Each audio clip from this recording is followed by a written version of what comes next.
আমরা পেশেন্টের ডাটাগুলো এখানে দেখছি মোটামুটি এই জিনিসগুলা। এরপর আমরা যেটা একটু দেখবো সেটা হচ্ছে কোরিলেশন রিলেশন প্লট দেখবো। কোরিলেশন প্লটটা কি সেটা আমরা এই পেপার থেকে একটা ডাটা সেট নিছি। এই পেপারটা হচ্ছে অ্যাকচুয়ালি বেশ পুরানো একটা পেপার, কত সালের হবে, 1988 সালের একটা পেপার। এটা হচ্ছে ইয়ে নিয়েছিল ডায়াবেটিস প্রেডিকশন নিয়ে, তারপর ডায়াবেটিস থাকতে পারে কিনা। এখানে ডাটা সেটের লিঙ্ক টিঙ্ক ওখানে দেওয়া আছে, এটা আপনাদেরকে ইনশাআল্লাহ শেয়ার করে দেওয়া হবে, সেখানে আপনারা এটা দেখতে পারবেন।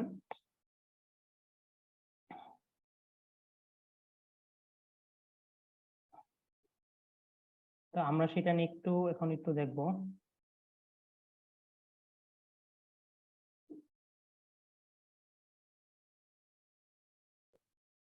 ঠিক আছে, আচ্ছা তাহলে আমি হচ্ছে ওই ডাটা সেটটাকে একটু লোড করব।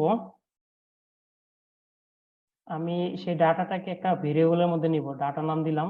এটা আমার টেবিল তো একটা, তাহলে আমি যে ম্যাটল্যাবে যে কমান্ড আছে সেটা হচ্ছে রিড টেবিল।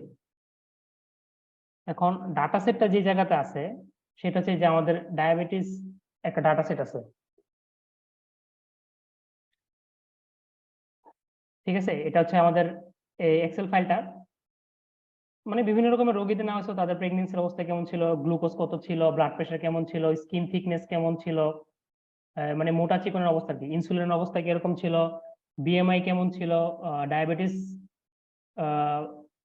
এটা হয়তো বা কোনো একটা ইয়ে হতে পারে, আমি অবশ্য এত কিছু ইয়ে জানি না, এজ তাদের কেমন ছিল, আউটকাম মানে হচ্ছে 1 মানে তার ডায়াবেটিস হয়েছে, আর 0 হচ্ছে গিয়ে তার ডায়াবেটিস হয়নি, ডায়াবেটিস পাওয়া যায়নি, এরকম রোগের ডাটা। তাহলে এই ধরনের ডাটা সেট গুলোকে আমরা করতে পারি।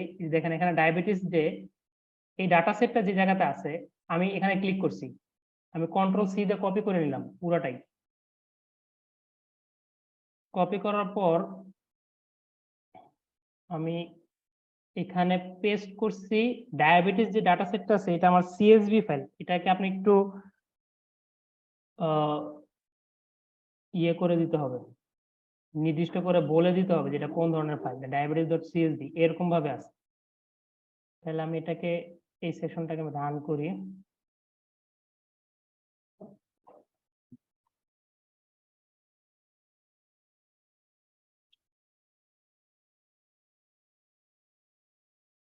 ঠিক আছে, সে হচ্ছে গিয়ে ওটাকে লোড করে নিছে যে আমার ডাটার ইয়ের মধ্যে আছে, তো ওই সেম এই অবস্থার মধ্যে সেটাকে নিয়ে আসছে। এরপর আমি যে কাজটা করব সেটা হচ্ছে গিয়ে কোরিলেশন প্লট করলে কোর প্লট বলে একটা ইয়ে থাকে, এটাকে আমি জাস্ট ডাটা দিয়ে রান করে দিই। এটা একটু বেশ সময় নিবে, এটা আমি আগে রান দিই, তারপর আপনাদের সাথে স্ক্রিন একটু জিনিসটা নিয়ে আলাপ করি। তো ওই পেপারটার মধ্যে যে বিভিন্ন রকমের ইনপুট ভেরিয়েবল ছিল, যে নাম্বার অফ টাইম প্রেগনেন্সি, তার কতবার সে প্রেগনেন্ট ছিল উনি, যারা মানে ডাটা যারা দেওয়া আছে, তারপর হচ্ছে গিয়ে ওই গ্লুকোজের অবস্থা কিরকম, এরপরে আমাদের যে এই যে ট্রাইসেপ স্কিন থিকনেস মানে হচ্ছে আমাদের বাইসেপ ট্রাইসেপ বলে আর কি, আমাদের যে হাতের কবজির দিকের অংশ আর কি, তারপর ইনসুলিন কেমন ছিল, এই জিনিসগুলো আছে। তো আউটপুটটা দেখতে অনেকটা এরকম ধরনের হবে। তো কোরিলেশন প্লটের মধ্যে দেখে আমাদের আসলে বুঝবো কিভাবে ঘটনাটা আসলে কি ঘটছে। এই যে এখানে দেখেন আউটকাম আছে, মানে আমাদের নিচে এক্স এক্সিসে যা আছে ওয়াই এক্সিসে একই জিনিস আছে। এখানে দেখেন আউটকাম আর এখানে আউটকাম, তাদের নিজস্বর মধ্যে জাস্ট একটা হিস্টোগ্রাম প্লট করা, যে এখানে 100 মনে করেন 0 আছে এতগুলা আর 1 আছে এতগুলা, এরকম আর কিছু এরকম নেই। কিন্তু ভিতরে কিছু কথা আছে, যেমন 0.06, 0.33 দেওয়া, 0.22 দেওয়া, মানে হচ্ছে এদের মধ্যে নিজস্বভাবে সম্পর্ক কিরকম, যেমন দেখেন আউটকামের এই লাইনের মধ্যে এই যে আমাদের ডান দিকে যে লাইনটা আছে এখানে আমি একটু অ্যানোটেট করলে মনে হয় ভালো বেশি হবে।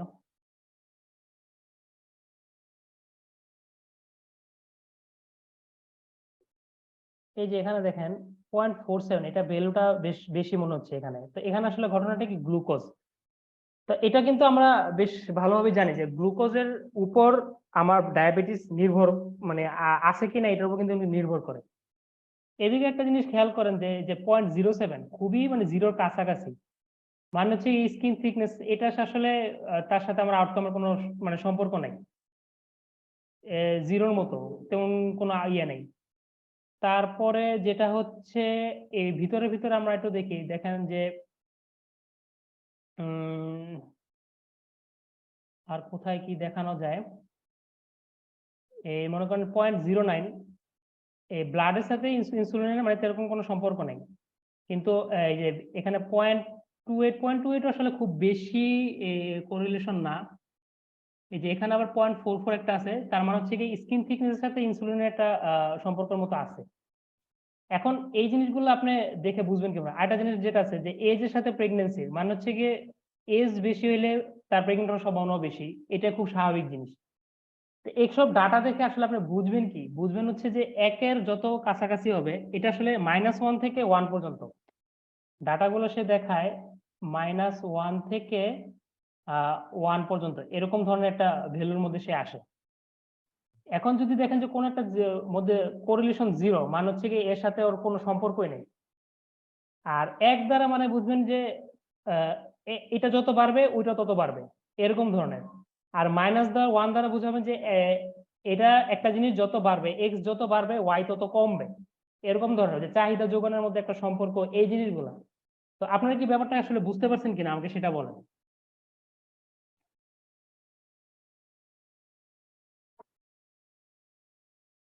হ্যালো। জি স্যার, বুঝতে পেরেছি। হ্যাঁ, তাহলে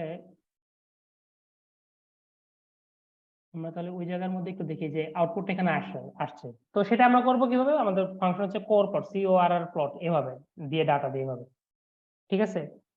এরপরে আমাদের স্টেম প্লট আছে। স্টেমের জন্য এখন আমি আলাদাভাবে কোনো ইয়ে দেখাবো না, এটা হচ্ছে কারণ সময় আর কুলাবে না, 7:15 অলরেডি বেজে গেছে, আমাদের আরো বেশ কিছু কাজ আছে। সেই স্টেম প্লটটা হচ্ছে আমাদের এইভাবে আউটপুট দেখাবে, ওটার জন্য কমান্ডো স্টেম, আপনি ওই ম্যাটল্যাব ইয়ের মধ্যে গেলে সেটার মধ্যে ওখানেই পাবেন। এরপরে আমরা যেটা হচ্ছে কনফিউশন ম্যাট্রিক্স যেটা প্লট করি, এটা আমরা একটু আলোচনা করি।